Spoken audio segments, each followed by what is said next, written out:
Today we talk about how can you fix this problem or know how you can do that on your Amazon Photos app. So all you have to do, so you just click here on settings here.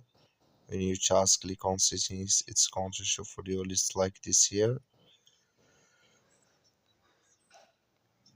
So then you go down, click here on apps, come to apps list here, and there you're looking for Amazon Photos app. You just click on it here or click on search. Then here at Amazon Photos, just click on it here. So then it's going to take you to this list. Click on for stop, click on OK. Then you go down, just click on storage. Come to storage is here, just click on clear cache. Then all you have to do, so you just go to your Play Store, click on it here. So in here you search here for Amazon Photos. It's going to show for you like this.